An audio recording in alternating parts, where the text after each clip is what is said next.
기도함으로 예배 시작하겠습니다. 하나님 아버지, 하나님 찬양과 말씀에 하나님의 뜻이 무엇인지 찾고 삶을 사는데 하나님이 드러나는 우리가 되길 바라면서 예수님의 이름으로 드렸습니다. 아멘.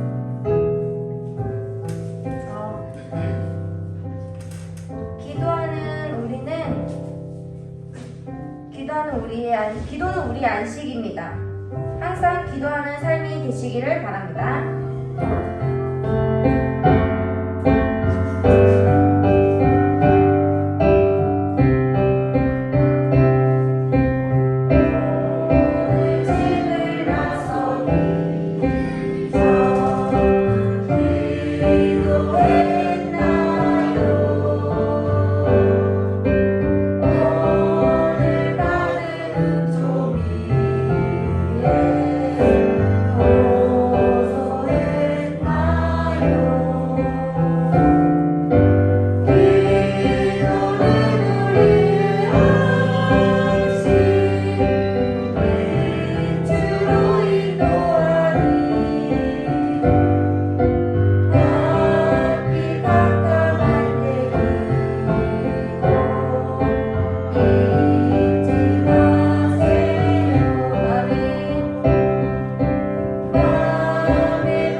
가장 힘들 때 그냥 내버려두지 않고 찾아오십니다.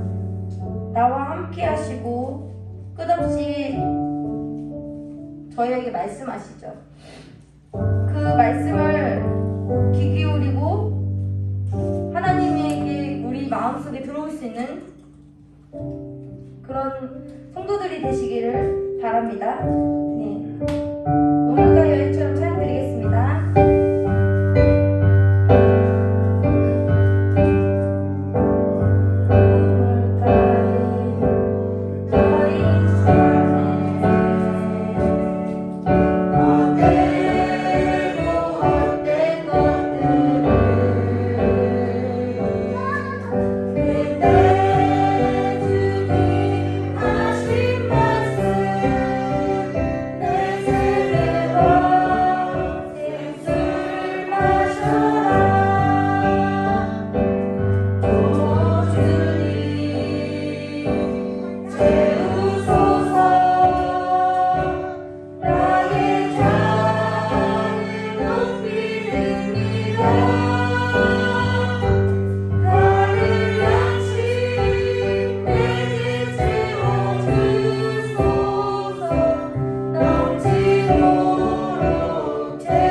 하나님의 은혜가 있기에 저희가 이 찬양들을 고백할 수 있는 것 같습니다.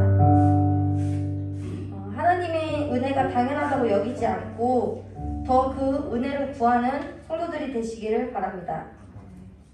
은혜 부르겠습니다.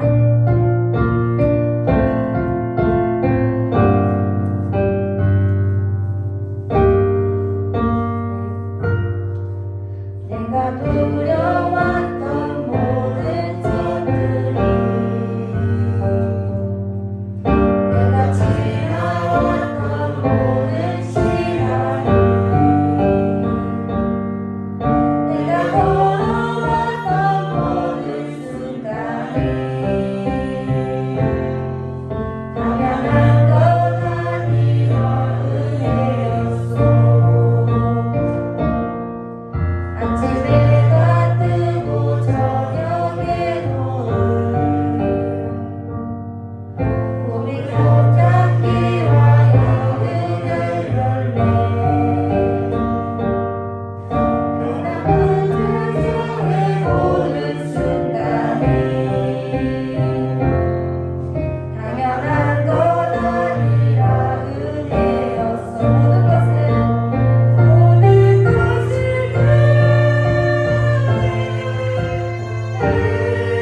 부르겠습니다.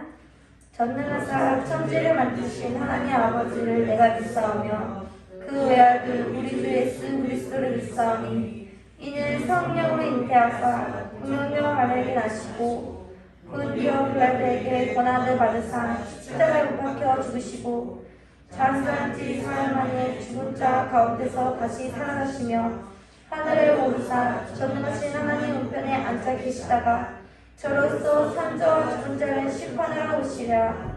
성령을 믿사오며 거룩한 공예와 성도가 서로 소통한 것과 죄를 사하여 주신 것과 몸이 잘 사는 것과 영원히 사는 것을 믿사옵나이다. 아멘. 다 같이 찬송가 182장 부르겠습니다. 통일 찬송가는 169장입니다.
네, 대표 기도 드리겠습니다.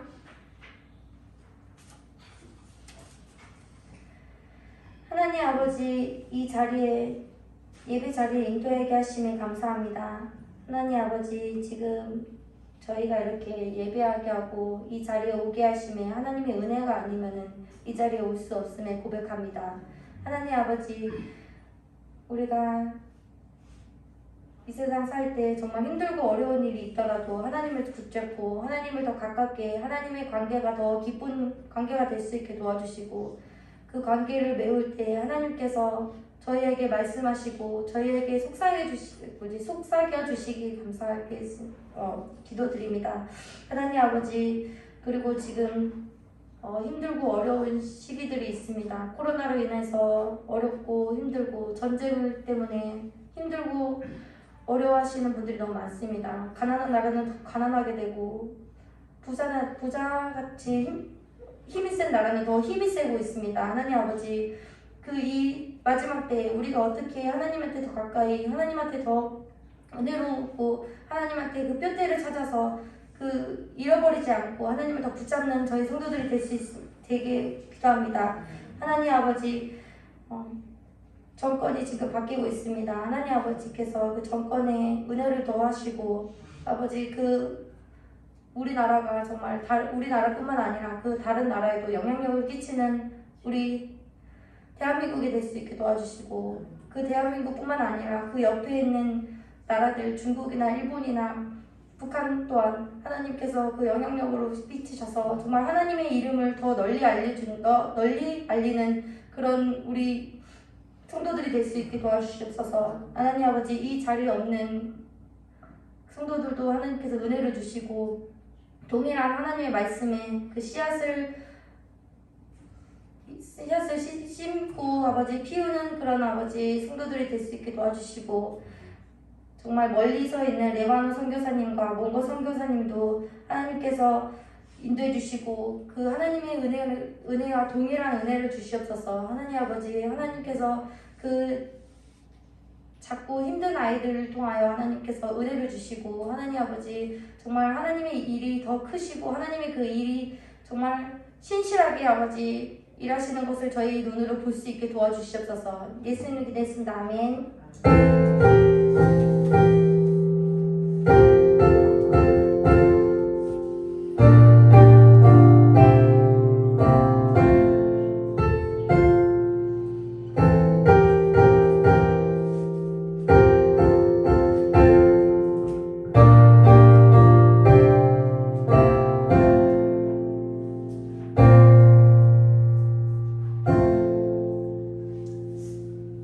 오늘 보실 성경 말씀은 출애굽기 25장 1절에서 9절 말씀입니다.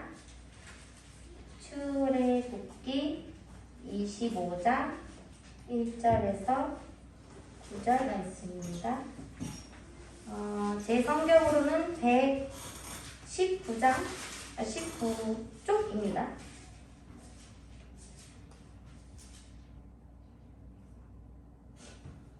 네, 찾으셨습니까? 네. 다 같이 교독하겠습니다. 여호와께서 모세에게 말씀하여 이르시되 이스라엘 자손에게 명령하여 내게 예물을 가져오라 하고 기쁜 마음으로 내는 날과 내게 바치는 모든 것을 너희는 받을지니라. 너희가 그들에게 받은 예물은 이러하니 금과 은과 녹과 청색 자색 홍색실과 많은 배실과 염소털과 붉은 물들은 순양의 가죽과 해달의 가죽과 조각목과 등림과 많은 들판과 호마노며 에봇과 흉패에 물린 보석이니라. 내가 그들 중에 거할 선물을 그들이 나를 위하여 줄때 합독하겠습니다. 물은 내가 내게 보이는 대로 손바닥을 잡고 물을 모두 따라 지으리라. 아멘. 목사님 나오셔서 말씀 전해주시겠습니다.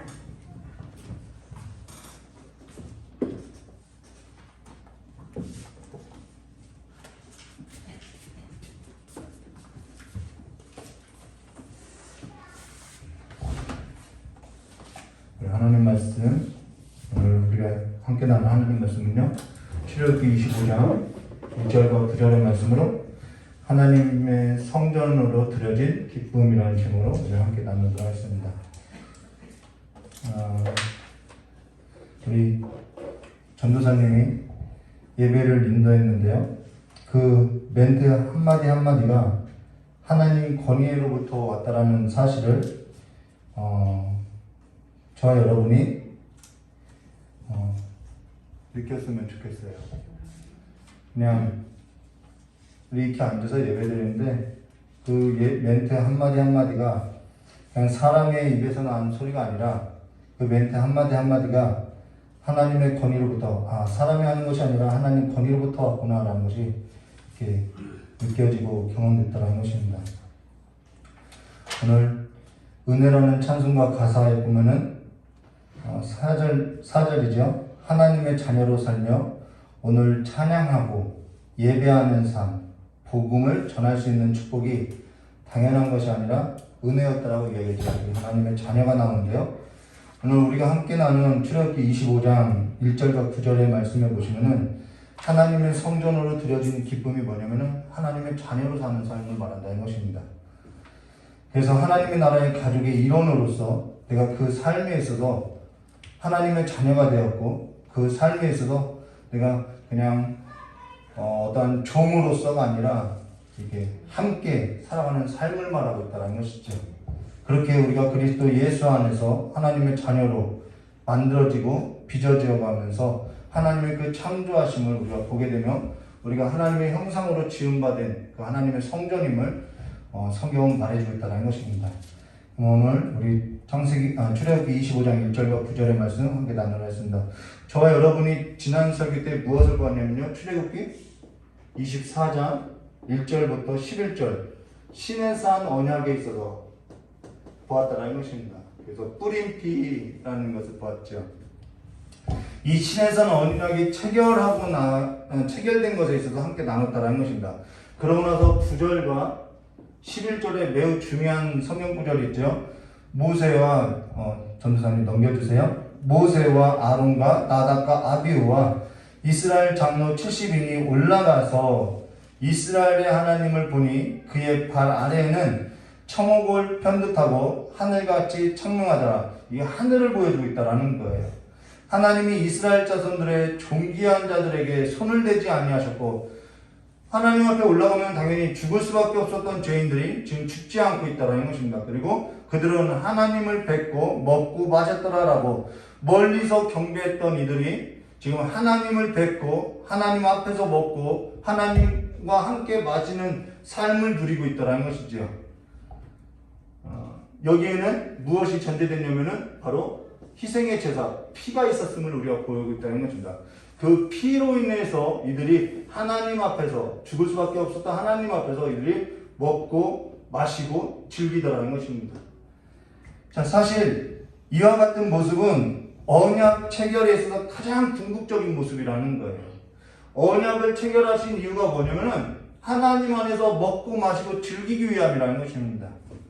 출애굽기 15장 29절에 그들이 엘림에 이르니 거기에 물샘 12과 종려나무 이른 구루가 있는지라 거기서 그들이 그 물 곁에 장막을 치니라라고 이스라엘 백성이 애굽에서 나와서요. 우리 이 장소는 너무나도 중요하다는 것입니다. 저는 가나안이라고 하지 않고 약속이라고 이야기해요. 일부러. 근데 하나님 앞에서 먹고 마시는 삶이 궁극적인 삶의 목적인데 이들은 전에는 어디서 먹고 살았냐면 세상나라 가운데서 애굽에서 먹고 마시고 살았다라는 거예요. 그 밑에서 살았다라는 것이죠. 하나님의 궁극적인 목적은 하나님 나라 안에서 먹고 마시는 삶으로 옮기는 데 목적이 있다라는 것입니다. 그래서 출애굽기 15장 27절 그들이 엘림에 이르러 거기서 물샘 12과 종려나무 이른 구루가 있는지라 거기서 그들이 그 물 곁에서 장막을 치느라라고 이스라엘 백성들이 애굽에서 나와서 홍해를 건너고 나서 마라라는 곳에 이 광야에 들어가서 마라라는 곳에 이르게 됐다는 것이죠. 근데 그 마라라는 곳에 이르렀을 때 물이 써서 정말 쓴물이라서 물을 먹지 못하여서 모세를 원망했고 이때 여호와께서 한 나무를 그에게 가리키며 그 나무를 물에 던지라고 해서 그 물이 쓴물이 여기서도 달게 됐다는 것입니다. 그 나무는 예수 그리스도를 지칭한다는 거예요. 자, 그러고 나서 어떻게 되냐면은 여호와께서 너희가 내 말을 들어 순종하고 여기서도 또 언약이 체결되는 거죠. 율법이 체결되는 거죠. 순종하고 의를 행하며 계명의 귀를 기울이면 모든 질병 중 하나도 내리지 않겠다라고 약속했다라는 거예요. 그러고 나서 나는 너희를 치료하는 여호와임이라고 하고 나서 이들에게 이르게 한 곳이 마라에서부터 어디라는 거예요? 엘림이라는 것입니다. 이 엘림은 결국 무엇을 말하면은 내가 너희를 궁극적으로 인도할 곳은 내 뜻은 여기에 있다라는 거예요. 이들을 광야에서 이 엘림이라는 곳이 어떠한 곳인지 직접적으로 시청각교육으로서 맛보고 경험시켰다라는 것입니다. 마라에 이르러 쓴물을 경험하고 나서 한 나무를 지시하고 쓴물을 쓴물에 던져서 마라에 쓴물을 달게 하고 나서 나는 너희를 치료하는 여호와라고 하나님 자기를 계시하고 나서 이들을 엘리므에 이끌어서 직접 그 하나님의 궁극적인 목적이 무엇인지를 경험시켜 왔다라는 거예요. 우리의 삶에도 그러한 간헐적인 경험들이 있다는 것이죠. 오늘 하나님은 저와 여러분을 그리스도의 피로 말미암아 예수 그리스도로 말미암아 나무를 지었던 그 예수 그리스도로 말미암아 정결하게 하고 깨끗하게 하셨다라는 거예요. 왜 우리를 정결하게 하고 깨끗하게 하시냐? 궁극적으로 하나님 나라 안에 들어가게 하기 위함이라는 것입니다. 그분 나라 안에 거룩하고 흠이 없이 그분과 함께 더불어서 살게 하기 위함이라는 거예요. 그러고 하나님의 아들 예수의 이름으로 그의 영을 보내사 저와 여러분을 하나님의 아들 예수 그리스도 안에서 하나님의 자녀로 삼았다라는 거예요. 이 계획은 이미 애굽에 있을 때부터 있었다라는 것이죠. 그러면은 오늘 하나님께서 저와 여러분을 하나님의 자녀로 여기신 이유가 뭐냐는 거예요. 나를 왜 하나님의 자녀로 여겼지? 왜 나를 애굽에서 불러내서 하나님의 자녀로 여겼지? 하나님께서 저와 여러분을 죄와 사망 아래 갇혔던 살았던 그러한 삶에서부터 그의 아들 예수 그리스도를 피 흘리는 데까지 내어주시고 대속의 제물로서 저와 여러분을 이 세상 나라 가운데서 건지신 것은 앞서 언급했던 것처럼 약속에 의해서 우리를 살게 하기 위함이라는 것입니다. 그것이 안식이라는 거예요. 그래서 하나님께서 약속에 있어서 직접적으로 삶에 있어서 경험하기도 하시고 보게 하시고 너의 삶이 바로 이러한 삶에 관한 나의 뜻이 있다는 것을 계속해서 보여주고 있다는 것이죠.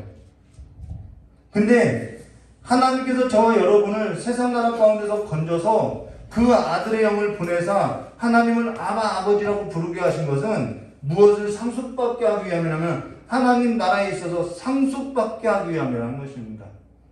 그래서 하나님은 저와 여러분의 하나님이 되고 저와 여러분은 하나님의 자녀가 되게 한다는 것이죠.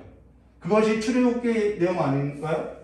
내가 너희의 하나님이 되고 너희는 나의 백성이 되리라. 이게 하나님의 목적이라는 거예요. 그러나 하나님 나라 안에서 사는 것도 싫고 하나님의 자녀로 사는 것도 불편하고 하나님의 자녀로 살아가는 것도 싫어하는데 전에 내가 살던 이 세상 나라, 전에 내가 살던 옛 삶, 전에 내가 누렸던 모든 옛 모습으로 살 때는 어찌 된다고 성경이 교훈하고 있느냐? 이들이 광야에 나와서 전에 살던 옛 삶, 전에 살던 내 옛 모습, 전에 살던 내 옛 그 세상의 그 삶의 모습을 살 때 성경은 뭐라고 교훈하고 있냐면은 광야에서 죽은 자 같이 약속을 보지 못할 거라고 이야기한다는 것이죠. 그들이 바라본 것은 약속이 아니라는 거예요. 그들이 오늘 현실 가운데서 빈약하고 결핍된 삶으로서 늘 내 삶을 비교해왔던 것은 내가 예전에 어떻게 살았는데 그 옛 삶을 벗지 못하더라는 것이죠. 비교가 안 되더라는 거예요. 그래서 하나님은 이 광야 같은 인생길에서 간헐적으로 하나님의 나라가 어떠한지를 보여주고 계시하고 있다는 거예요. 하나님의 나라, 하나님의 약속에 있어서 잊지 말라고 기억하고도 우리에게 시간을 내고 보내고 있다는 것이죠. 예배는 바로 그것을 상기하는 것이라는 것입니다. 내가 어디서 살아야 하는지를, 내가 어떠한 존재인지를, 내가 어떠한 자인지를 상기하는 거라는 거예요. 근데 이 일에 있어서 저와 여러분이 알지 못하는 자가 아니라는 거예요. 내가 하나님의 자녀이지, 내가 나중에 하나님의 나라에 들어갈 것이지, 알지 못하는 자가 아니라는 것입니다. 근데 알고도 우리가 악을 행한다는 것은 무엇을 말하냐면 내가 옛삶으로서 산다라는 거죠. 그게 악이라는 것입니다. 그래서 히브리서 13장 17절에 뭐라고 이야기하면 너희를 인도하는 자들에게, 이때 당시는 이스라엘 백성을 인도했던 사람이 누구냐면 모세라는 거예요. 너희를 인도하는 자들에게 순종하고 복종하라. 그들은 너희 영혼을 위하여 경성하기를 자신들을 청산할 자인 것과 같이 하느니라. 그들로 하여금 즐거움으로 이것을 행하게 하고 근심으로 하게 하지 말라. 그렇지 않으면 너에게 아무런 유익이 없다라고 이야기한다는 거예요. 근데 근심으로 하게 하는 일들이 있더라는 것입니다. 그러면은 무엇이 그들에게, 이 모세에게 무엇이 근심이 됐냐면은 이들이 내가 애굽에서 살았을 때에는 이것이 모세에게 근심이 됐다라는 거예요. 약속에 대해서 말하는 것이 아니라 내가 예전에 살았던 삶에는 저녁에는 고깃가마에 고기를 구워 먹고 이런 거라는 거예요. 그것이 모세에게 있어서 너무나도 근심이 된다는 것이죠. 이게 목회자들에게도 마찬가지라는 것입니다. 광야에서 어떤 이들이 모세에게 있어서 근심을 하게 했는 자냐? 하나님께 어떠한 자들이 불순종하고 어떠한 사람들이 하나님의 말씀에 있어서 청중하지 않았던 자들이냐? 애굽에서 나와 홍해를 건너 광야에 이르러 하나님하고 언약을 체결하고, 우리가 지금 언약을 체결했음을 보여주고 있죠. 언약을 체결하고도 애굽에 살던 삶에 있어서 버리지 못하고 약속으로, 이 믿음의 눈으로서 이 약속을 바라보지 못하는 이들이 모세를 근심시켰고 하나님께 불순종했고 하나님의 말씀에 있어서, 하나님의 약속에 있어서 청중하지 아니하고 살더라는 것이죠. 애굽의 삶을 버리지 못하고 살더라는 거예요. 언약을 체결하고도 그렇지 못하더라는 것입니다. 그러면은 이 광야에 나왔던 이스라엘 백성들이 틀린 소리를 했느냐, 사실이 아닌 말을 했느냐? 아니요. 그들은 틀린 말을 한 적이 한 번도 없다라는 거예요. 그들은 사실이 아닌 거짓을 말한 적이 없다라는 거예요. 민수기 13장 1절과 33절에 12 정탐꾼 얘기가 나오죠. 그들이 하는 말이 우리는 틀린 말이고 옳지 않은 말이고 사실이 아닌 거라고 받아들이고 있다라는 거예요. 그들이 거짓 보고했다라고 이야기하는 거예요. 근데 제가 성경을 묵상하면서 보았더니 그들은 거짓말을 한 적이 없다라는 거예요. 민수기 13장 28절과 29절 말씀 볼까요? 그러나 그 땅의 거민은 강하고 성읍은 견고하고 심이 클 뿐 아니라, 다 맞는 얘기예요. 거기에서는 아낙 작손을 보았으며 아말렉은 남방 땅에 거주하고 헤딘과 여부스인과 아모리인은 산지에 거주하고 가나안은 해변과 요단에 거주했다가, 이게 거짓인가요? 다 사실이라는 거예요. 거짓말한 거 하나도 없어요. 그들이 했던 말은 다 사실이었고 틀린 말도 한 것도 아니에요. 근데 이들이 만약에 그러니까 이들이 사실이니까, 거짓이 아니고 틀린 말이 아니니까 다 믿어버렸다라는 거예요. 그게 문제라는 것입니다. 우리가 예전에 내가 이렇게 살았어, 그게 사실이에요, 틀린 소리 아니에요. 근데 그것이 믿음이냐 진리냐, 그건 아니라는 거예요. 근데 그 사실을 믿기 때문에 이들이 뭘 못 보는 거냐면은 약속을 보지 못한다라는 거예요.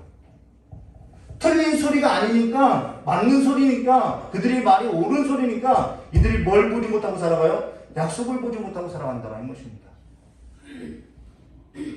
그들이 만약에 거짓 보고를 하고 사실이 아닌 말을 하고 틀린 소리를 했다고 하면은 어떤 사람이 그들의 말을 믿었겠냐는 거예요. 저 거짓말이지, 저 틀린 말이지, 믿지 않았다는 거였죠. 근데 그들이 10명의 정탐꾼이 틀린 말도 없고 다 사실이니까 그냥 받아들였다라는 거예요. 그들이 광야에 나와서 물이 없는 것도 사실이죠. 물이 없어서 내가 애굽에서는 물을 먹었다라는 것이 사실이고 틀린 소리가 아니죠. 먹을 것이 없는 것도 사실이죠. 애굽에 살 때는 저녁에 고깃가마 곁에서 고기를 먹고 아침에는 떡을 먹었던 것이 이들에게 있어서 즐거움이 됐다는 것은, 내가 옛날에 그렇게 살았던 것이 지금도 즐거움이 됐다는 것은 내가 그 옛날에 살았던 사실을 갖고 있다라는 거예요. 그냥 상상이나 어떤 망상이 아니라는 거예요. 그러니까 그들이 그 애굽에서 나오지를 못하더라는 것이죠. 틀린 말도 아니에요. 그게 문제라는 것입니다. 차라리 사실이 아니고 틀린 말을 했다면은 그들도 거짓이라는 것을 알고 옳지 않다는 것을 알기 때문에 약속을 받다라는 거예요. 근데 그들의 문제는 뭐냐면은 사실이냐 틀렸느냐, 그게 문제가 아니라 약속을 믿지 못하는 것이 문제였다는 것입니다. 저와 여러분이 사실이고 틀린 말이 아니라, 당신 말 틀렸어가 아니라 하나님을 저버리고 하나님을 믿지 않는다라는 것을 문제 삼고 있다는 거예요. 하나님을 무시하고 하나님을 믿지 않고 하나님의 언약의 백성으로서 언약을 체결했는데도 불구하고 하나님이 나의 삶 가운데 궁극적으로 이것을 이루어 주시겠구나라는 것을 믿지 아니하고 사실을 믿고 살아가는데 문제가 있다는 것입니다. 그래서 반드시 죽는다라고 했는데도 죽을까? 이러고 살아가고 있다는 거예요. 그래서 하나님의 말씀을 버렸기 때문에 하나님도 누구를 버리는 거예요? 너희를 버린다라는 거예요. 그거는 하나님이 버린 것이 아니라 그들이 하나님을 버렸다는 것이죠.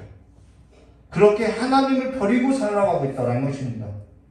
하나님을 버리고 살아가는 삶이 뭐냐? 그것을 사망이라고 한다는 거예요. 근데 그들이 근심이 된 것은, 자 볼까요? 모세에게 있어서 왜 그들이 근심이 됐느냐?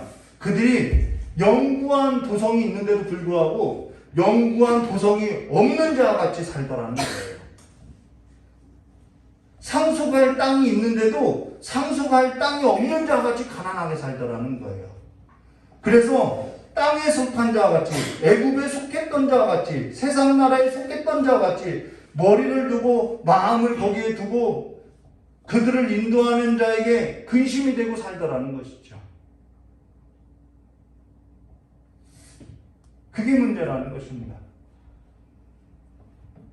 그런데 여기 경성하고 청산할 자인 것 같이 라는 것은 경성하고 청산할 자인 것처럼 했다라는 것은 무엇을 말하냐면 그들의 삶에 있어서 하나님께 계속 보고했다라는 거예요. 하나님, 이들이 또 미끄러집니다. 하나님을 또 배반합니다. 그것을 내가 청산할 자와 같이 계속 보고해 올렸다라는 거예요.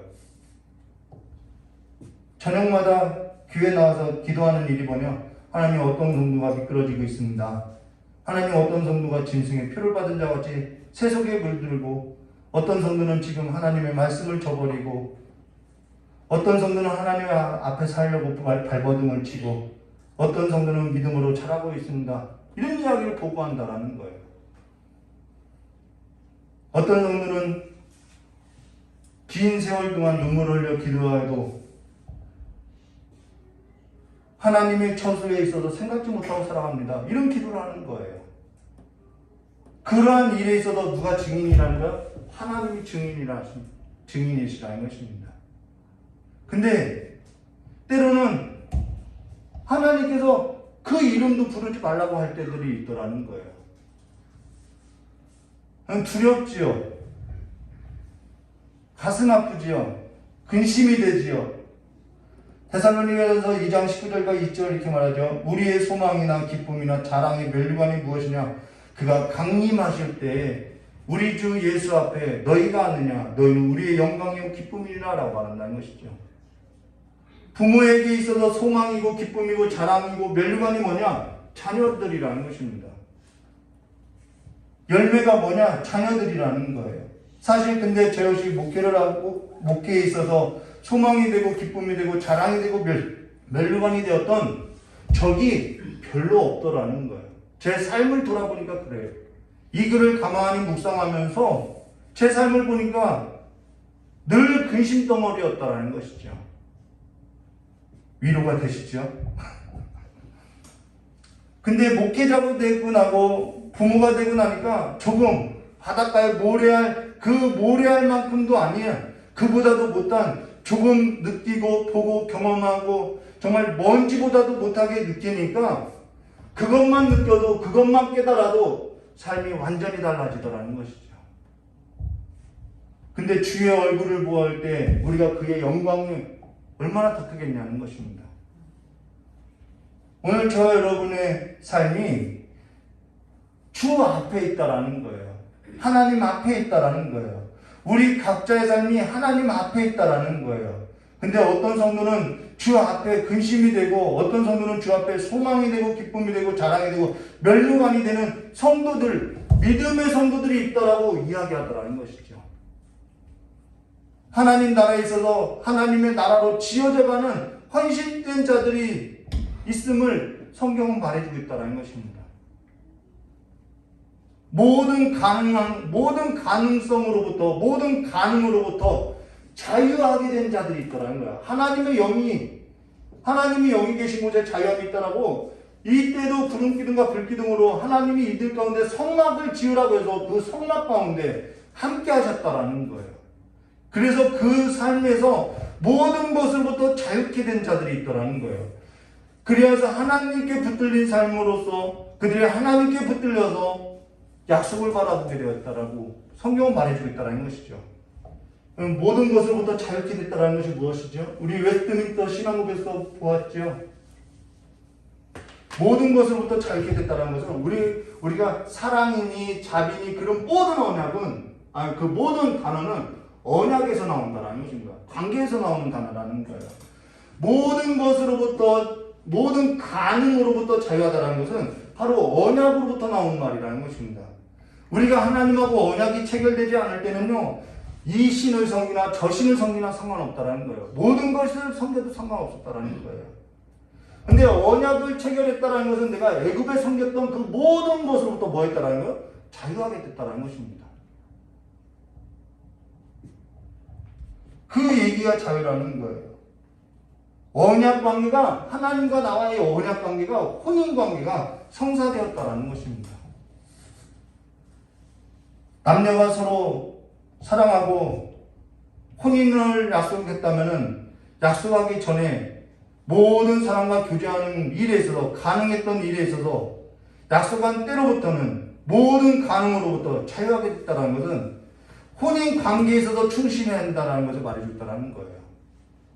근데 전에 교제하던 사람과 연락을 하고 교제하던 것에 있어서 미련을 갖고 살아가는 것은 무엇이냐면은 언약에 있어서 파기한 행동이라는 것입니다. 언약에 있어서 충실하지 않냐고 음란하게 하나님을 섬기는 일도 아니고 더럽고 가증한 그 일이 되었던 것을 뭐라고 하냐면 그것이 언약 파기라고 이야기하는 거예요. 그런 관점에서 오늘 저와 여러분이 출애굽기 25장을 봐야 한다는 것입니다. 언약 관계가 체결되고 나서 이 하나님께서 이제는 우리 안에 들어와서 살겠다라는 거예요. 그것이 뭐냐면 성막이라는 것입니다. 자, 그러면은 1절과 2절 말씀 볼까요? 지금도 하나님의 영이 우리를 성전 삼아서 들어와서 살아가고 계시죠? 언약이 체결됐기 때문에 가능하다는 것입니다. 근데 그 언약에서 우리가 충실하지 않으면은 우리는 언약을 파괴하는 자라는 거예요. 주님 오실 때가 가까웠는데 언약을 갱신하고 살아가시기를 주님의 이름으로 축원합니다.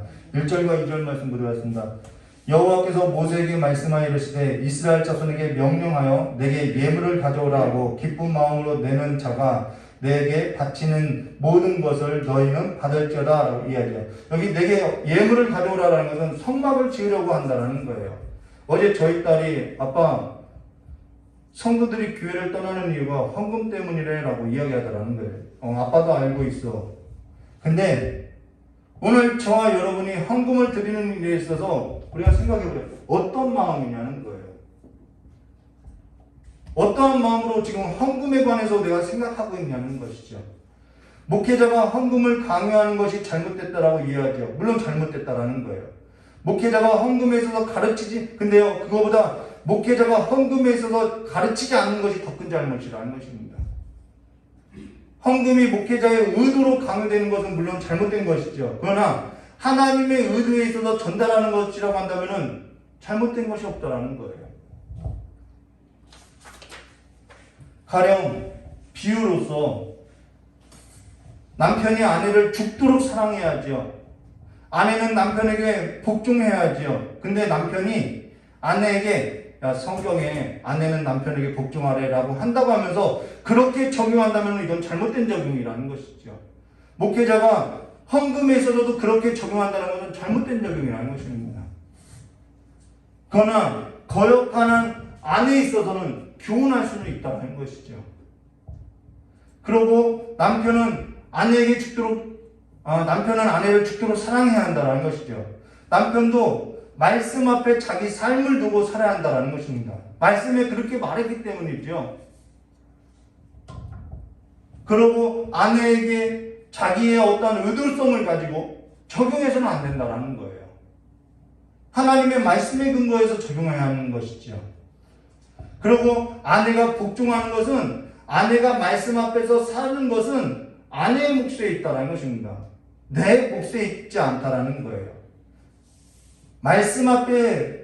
그러나 말씀 앞에 서지 아니하는 아내가 있을 경우는 돌아서라고, 말씀 앞에 삶을 세우라고 교훈할 수 있다는 것입니다. 내게 복종하라는 것이 아니라 말씀 앞에 너의 삶을 세우라는 거예요. 이게 신앙의 원리라는 것입니다. 그러나 남편이든 아내이든 말씀 앞에 삶을 둘 때 그 삶 자체가 하나님이 보기 임한 삶이라는 것이죠. 하나님이 함께하는 삶이라는 것입니다. 근데 남편이 자기는 말씀 앞에 삶을 두지 아니하고 아내에게만 잘하라고 하거나, 아내가 남편에게 있어서 당신이나 잘하라고 한다면 그것이 어떻게 하나님께서 약속하신 그 복된 삶이라고 할 수 있겠냐는 거예요. 먼저 그의 나라와 의를 구할 때 그 하나님의 나라의 그 모든 삶이 이루어짐을 말해주겠다는 것입니다. 근데 내가 먼저 그의 나라와 의를 구하는 삶이 아니라 그냥 내 요구를 구하는 삶으로서, 너 내게 복종해, 너 나 사랑해, 이 요구하는 삶에만 있다면 이것은 하나님의 나라를 이룰 수 없는 삶을 살아가고 있다는 거예요. 저는 저의 아내의 말에 있어서 100% 믿으려고 해요. 근데 그러한 삶을 살려는 것은 저 자신이 말씀 앞에 서고자 함에 있다는 것입니다. 제 아내가 저에게 복종하는 것도 내가 돈을 벌어가지고 내가 남들보다 잘난 것이 있고 남에게 잘 보이려고 하니까 하는 것이 아니라는 거예요. 하나님 앞에, 말씀 앞에 서로가 세워져 있으니까 그냥 그 가정이 하나님께서 말씀으로 약속하신 복을 우리가 받고 살아가고 있다는 것이죠. 오늘 저와 여러분 각자가 하나님께 드리는 헌금에 있어서 어떻게 생각하냐는 거예요. 목사님이 어떻게 말을 했으니까 저와 여러분이 하나님께 헌금을 드리는 생각이나 삶이 하나님 말씀에 결부된 것이 아니라면 버려야 한다는 거예요. 은사이든 내 형편에 결부시키고 내 삶에 결부시키고 내 기분에 결부시켜서 목회자의 그 강요에 결부시켜서 드리는 것, 내 체면에 결부시켜서 드리는 것, 그것은 하나님의 헌금이 아니라는 것이죠. 성경은 하나님께 드리는 헌금에서도 뭐라고 하냐면 오늘 말하고 있죠. 기쁜 마음으로 내는 자가 내게 바치는 모든 것을 너희가 받을지니라. 헌금이라는 것은 어떠한 마음으로 드리고 있냐는 거예요. 헌금의 종류가 뭐냐, 헌금의 목적이 뭐냐가 아니라 내가 하나님께 기쁜 마음으로 지금 드리고 있느냐는 것이죠. 목회자가 어떠한 의도로서 이야기했다라고, 이것이 이것이 따질 것이 아니라, 그것이 틀린 말이 아니라는 것이 아니에요. 그것이 사실이라는 거예요. 그것이 중요한 것이 아니라 나는 하나님 앞에 지금 어떠한 마음으로 서 있느냐, 이게 중요하다는 거예요. 하나님하고 내가 언약을 체결한 자 아닌가요? 헌신이든 헌금이든 하나님께 기쁜 마음이 아니면 하나님께서 기쁘시게 받지 않는다라는 거예요. 사람한테 보이려고 헌금하고, 내 형편이 그러니까 헌금하고, 내 형편이 이런데 헌금하라고 하니까 시험 들고, 헌금에서도 가장 중요한 기초가 뭐냐면 기쁜 마음이라는 것입니다. 자원하는 마음이라는 거예요. 하나님께 감사하는 마음에 기초되어 있다는 것입니다. 하나님 나라에 있어서, 하나님 일에서 기쁜 마음이냐는 거예요. 목회자가 어떠한 의도냐, 불순한 동기냐, 그거는 낮은 문제라는 것입니다. 내가 하나님 앞에 기쁜 마음으로 드리느냐에 있다라는 것이죠. 내가 세상에 나가 얼마나 힘들게 벌었는데 그걸 교회에다 갖다 바쳐 어떻게 저런 곳에다 사용할 수 있어? 그건 내 생각일 뿐이라는 것입니다. 그 자체가 애굽의 논리라는 거예요. 하나님마저도 내 마음대로 하겠다라는 깊은 뿌리에서 나온다라는 것입니다. 지금 교회도 어려운데 성교는 무슨 성교야? 이런 생각들. 하나님 앞에 내가 기쁜 마음으로 드리고자 하는 마음 자체가 없다라는 거예요. 각자 하나님 앞에 하나님 나라에 있어서 지어져 가는 그 모습들이 어떠한 마음이냐는 거예요.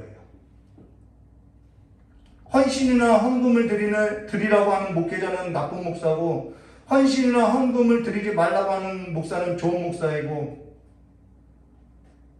그래서 헌금이나 헌신을 강요하지 아니하는 큰 교회에 숨어서 하나님의 음성을 듣지 아니하고 내 방식대로 신앙생활을 하겠다라는 거예요. 헌신이나 헌금이나 바르게 가르치는 목회자가 좋은 목회자라는 것입니다. 근데 그런 것 내게는 상관없다라는 거예요. 근데 헌금에 있어서 바르게 따지려고 하지 아니하고 강요한다고만 생각하니까 어떻게 해요? 교회가 교회되지 못하더라는 것이죠. 성도 되지 못하고 있다라는 것입니다. 오늘 3절과 7절 말씀 보도록 하겠습니다. 너희가 그들에게 받은 예물은 이러하니라. 금과 은과 녹과 청색, 자색, 홍색 실과 가는 배실과 염소털과 붉은 물들인 수량의 가죽과 해달의 가죽과 조각목과 등유와 관유에 드리는 향유와 분향할 향을 만들 향품과 호만 놓으며 애복과 흉패에 물린 보석이니라. 그러니까 성막에 쓰이는 것은 금과 은과 보석 같은 거라고 그렇게 또 강요하는 목회자들도 있어요. 이것은 금과 은과 보석을 말하는 것이 아니라 성막에 쓰였던 예물이 이거라는 것을 말해줬다는 것입니다. 그리고 이 예물은 계시록에 가면은 성도들의 모습임을 말해줬다는 거예요. 우리가 이 예물을 기록한 것은 이런 것 갖다 바치라고 하는 얘기가 아니라 이것이 성막에 쓰인 예물이라는 것을 보여주고 있다는 거죠. 그러면서 8절과 9절 말씀을 드렸습니다. 내가 그들 중에 거할 성소를 그들이 나를 위하여 짓되 무릇 내게 보이는 모든 모양대로 장막을 짓고 기구들과 그 모양을 따라 지을지라 라고 두 가지로 언급하고 있죠. 성막의 목적은 뭐냐면은 하나님이 자기 백성들 가운데 거하는 하나님의 성소라는 거예요. 이거를 우리는 임재라고 이야기하죠. 다른 하나는 뭐냐면 내가 내게 보일 모양대로 장막을 짓고 기구들도 그 모양대로 지라는 거예요. 하나님의 형상대로 지으라고 이야기했다는 것입니다. 내가 볼 때는 이것이 좋은데 라고 짓지 말라는 거죠. 애굽에서 살 때 내가 그렇게 살아가는 경험들이 있거든. 그렇게 지어야 하는데 그렇게 하지 말라는 거예요. 근데 하나님이 거하시는 처소는 맨 처음 동산으로부터 시작해서요. 성막으로 발전하고요. 성막에서 성전으로 발전하고요. 그리고 무엇으로 발전하냐면 다시 동산으로서 계시록에 가면 동산으로서 회복한다는 것입니다. 그래서 오늘 저와 여러분이 하나님께서 거하시는 성소가 뭔지에 있어서 최초로 하나님께서 창조한 사람 중에 거했던 그 성소 에덴 동산에 있어서 보시면요. 창세기 3장 8절에 그들이 그날에 바람이 불 때 동산에 거니시는 여호와 하나님의 소리를 듣고 아담과 그의 아내가 여호와의 낯을 피하여 동산나무에 숨은지라. 이렇게 숨어서 신앙생활하는 분들이 많죠. 여기 거니시는 여호와 하나님의 소리를 듣고라는 말은 무슨 말이냐면요. 여기 첫사람이 타락하기 전 여호와 하나님은 첫사람 아담을 동산에 거주하게 하고 그 동산에 하나님이 거닐었다라는 것은 무엇을 말하냐면은 이 거닐다라는 것은 의역을 하면은 이런 말이에요. 하나님께서 첫사람 아담이 거주하는 그 동산에 하나님이 임재하셨고 하나님께서 첫사람 아담이 거하는 동산에 임재했다라는 것은 또 무엇을 말하는 거예요? 하나님이 첫사람과 시간을 보내고 싶다라는 거예요. 그것이 거닐다라는 거예요. 하나님이 왜 언약을 체결했냐면은 하나님이 저와 여러분을 시간을 보내고 먹고 마시고 싶다라는 거예요. 하나님하고 시간을 보내고 함께 시간을 나누고 싶다라는 거예요. 우리가 예배당을 짓고 예배를 드리는 이유가 뭐예요? 하나님하고 시간을 보내기 위함이라는 것입니다. 하나님하고 교제하기 위함이라는 거예요. 하나님하고 관계가 깨어져서 하나님하고 시간을 보내지 않던 우리의 삶에서도 하나님이 시간을 보내고자 성막을 지으라고 했고 성전을 지으라고 했다라는 거예요. 그것이 목적이라는 것입니다. 근데 하나님하고 관계가 깨어진 모든 사람들이 첫사람 아담 이후 모든 사람들이 가장 먼저 나타나는 것이 뭐냐면 하나님하고 시간을 함께 나누지 않는다라는 것이죠. 그래서 하나님하고 관계를 깬 첫사람이 어디서요? 이 동산에서 쫓겨나지요. 하나님을 떠나서 살더라는 거예요. 관계가 깨어졌다라는 거예요. 그래서 하나님이 내가 어디 있느냐라는 것은 첫사람 아담이 어디에 있는지 몰라서 물은 것이 아니라 하나님하고 관계에서 묻고 있다라는 것입니다. 하나님하고 시간을 함께 나눴던 내가 지금 어디에 있느냐, 어디로 떨어졌느냐, 내가 어떠한 존재가 되었느냐, 이걸 아는 거예요.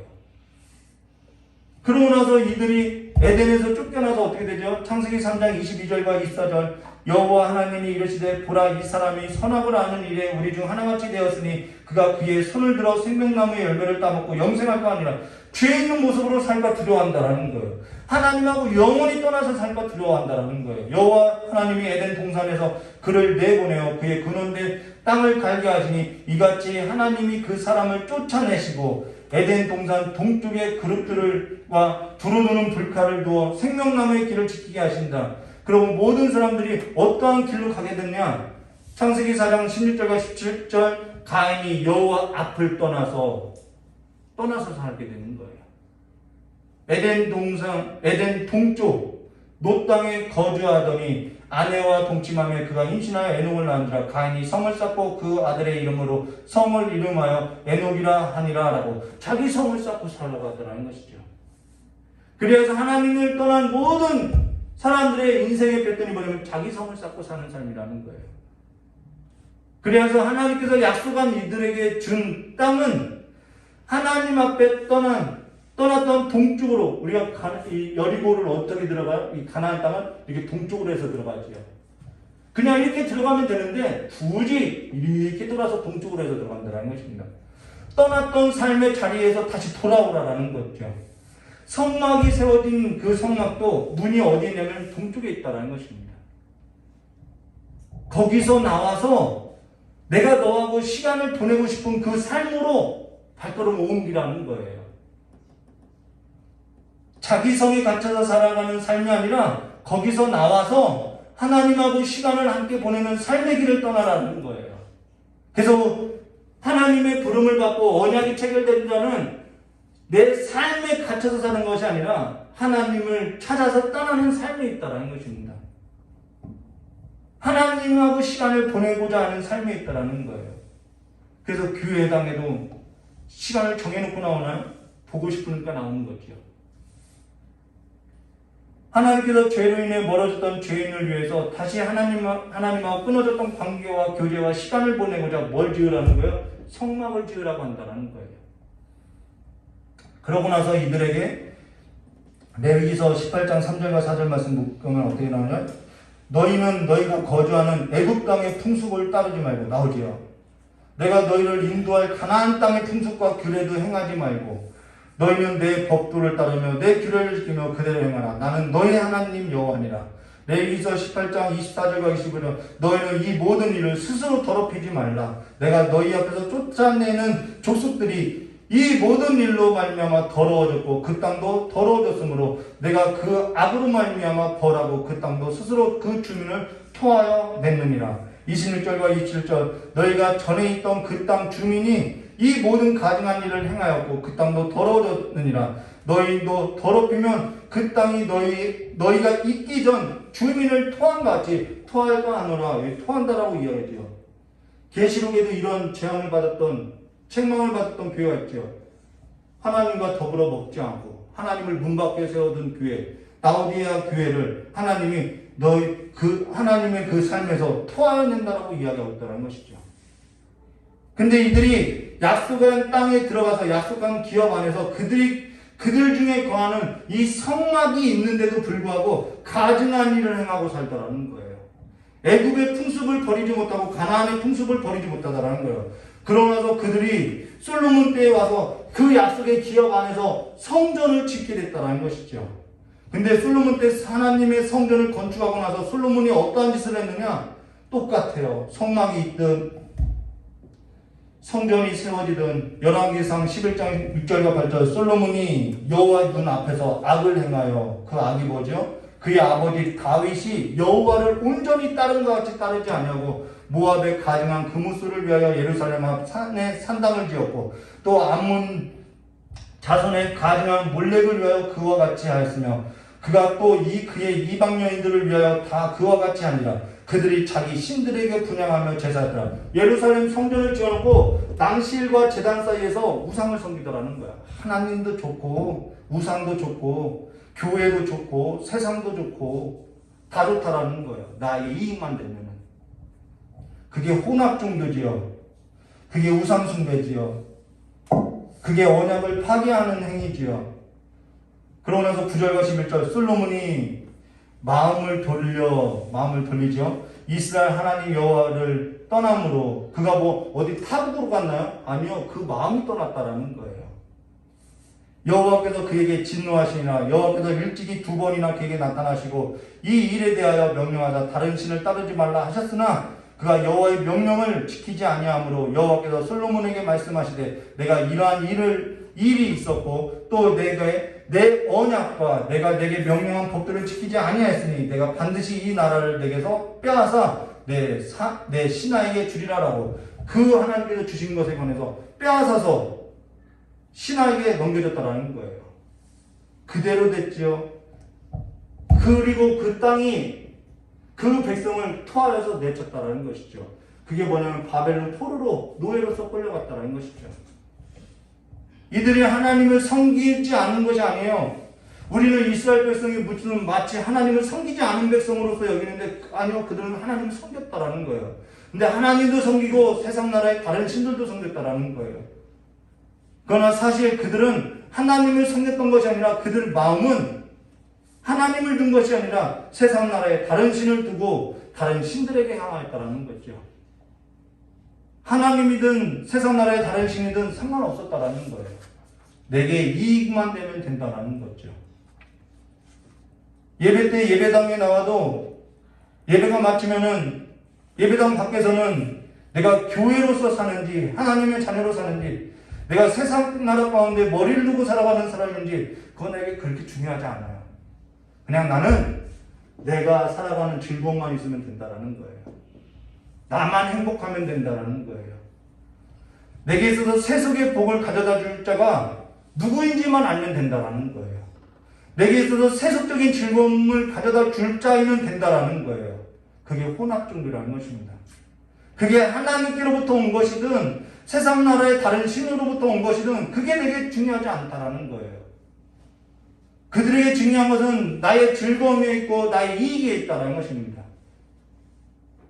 그의 나라와 그의 의가 내게 그렇게 내가 살아가는 그 시간 가운데 중요한 일이 아니라는 거예요.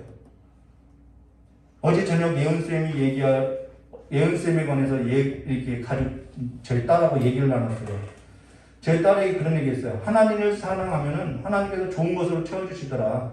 예은쌤 보아라. 라고 이야기했어요. 근데 네가 좋아하는 것으로서 네 삶을 채우고자 한다면은 그러고 채우고자 하나님을 사랑하는 것이라고 한다면은 내가 좋아하는 것을 네가 좋아하는 것을 채울 수 없는 삶으로서 살게 될 것이다 라고 했다라는 거예요.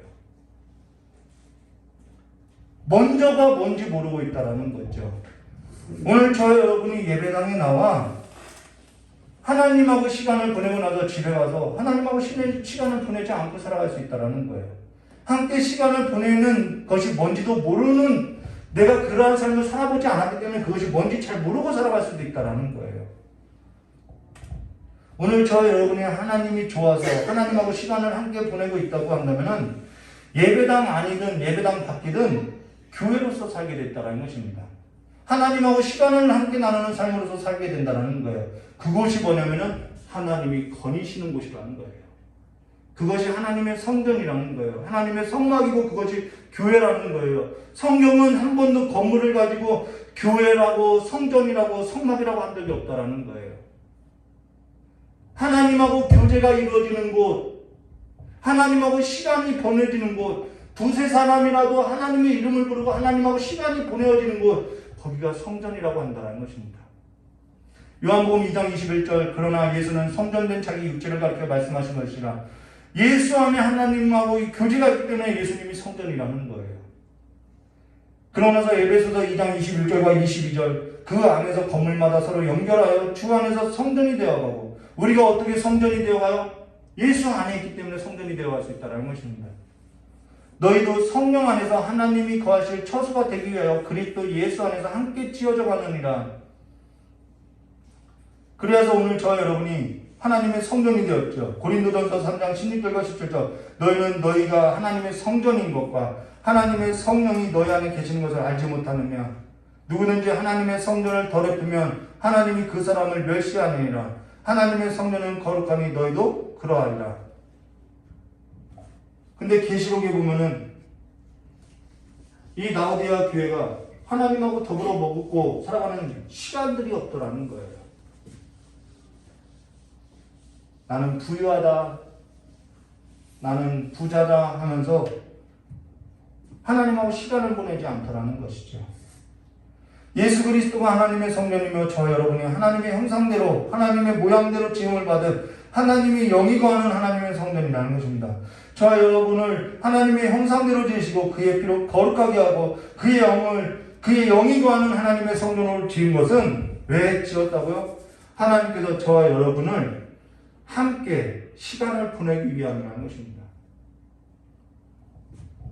그래서 하나님하고 시간을 함께 하는 데에 있어서 시간도 드릴 수 있는 것이고 물질을 드릴 수 있는 삶으로서 살아가는 것으로서 내가 어떠한 목적이나 의도가 아니라 그냥 하나님하고 시간을 함께 보내는 일에 있어서 즐거움이 되어서 기쁜 마음으로 드리게 된다는 거예요.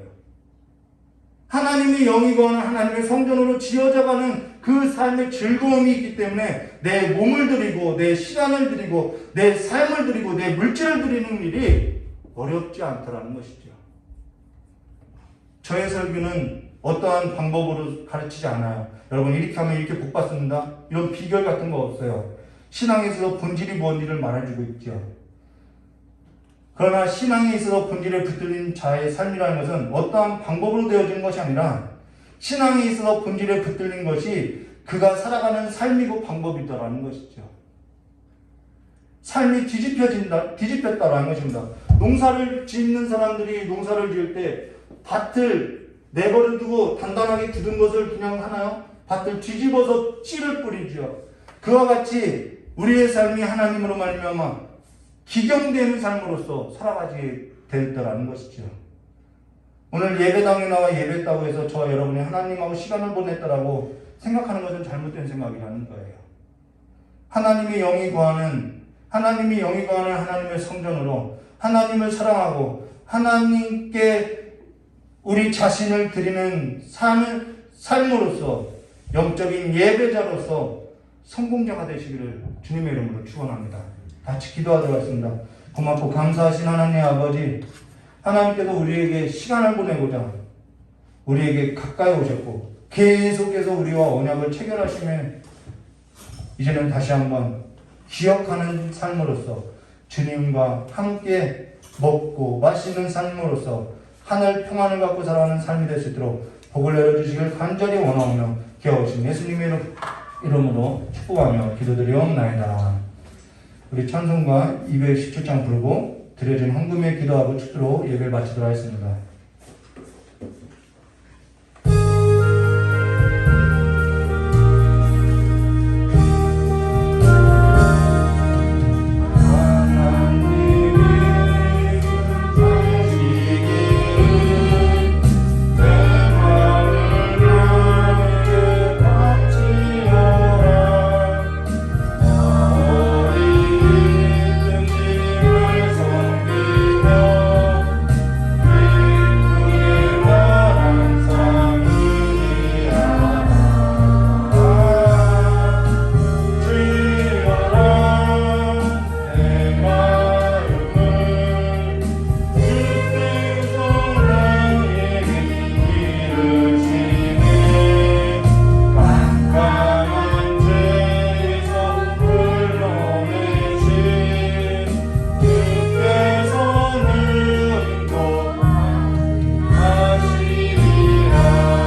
내가 올 때가 됐어.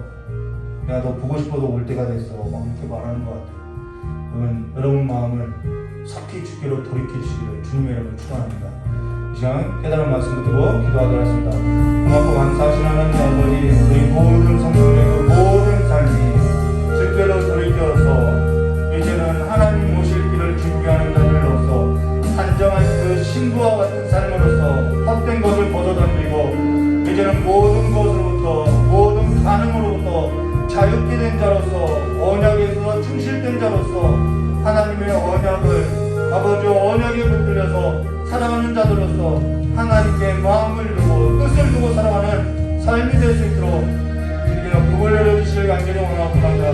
이전에 행했던 모든 삶을 벗어던지고 이제는 그리스도 예수 안에서 새로운 피조물로서 하나님의 새로운 형상으로 지음받은 자로서 하나님이 영이거하는 자로서 하나님하고 시간을 보내고 하나님하고 함께 더불어 먹고 마시는 하나님의 거룩한 자들로서 하나님이 나의 하나님이 되고 내가 하나님의 백성이 된 삶으로서 살아가는 삶이 될 수 있도록 성공하는 예배자들이 될 수 있도록 주께 복을 내려주시옵고 이 시간에 11주와 주일 헌금과 아버지 감사 예물을 드리는 우리 귀한 성도들의 그 모든 삶이 또 오늘 시간을 드리고 예배하는 우리 귀한 성도들의 그 모든 헌신이 하나님이 기쁘시게 받으시는 예배가 될 수 있고 하나님과 또한 이 예배당 밖에 나갈 때 하나님하고 삶을 누리는 삶이 될 수 있도록 쓰임을 받는 귀한 삶으로서 하나님과 함께 먹고 마시는 삶이 될 수 있도록 주님께서 복을 내려주실 간절히 원하오며 기억하신 예수님의 이름으로 축복하며 기도드리옵나이다. 이제는 우리 주 예수 그리스도의 사랑과 하나님 아버지의 넓고 풍성하신 은혜와 성령 하나님의 내주감과 감동 교통하심의 역사가 오늘 시간을 드리고 예물을 드리고 또한 몸을 드린 우리 귀한 성도님들의 모든 삶 위에와 또한 이 자리에 참석하지 못한 우리 귀한 성도님들의 모든 자리마다 또한 복음을 들고 나간 우리 레바논과 본부 선교지 위에 전쟁으로 아픔을 겪고 있는 아버지의 슬픔을 당한 자들 위해 영원히 함께 있을지어다. 하나님께 영광을 돌리겠습니다.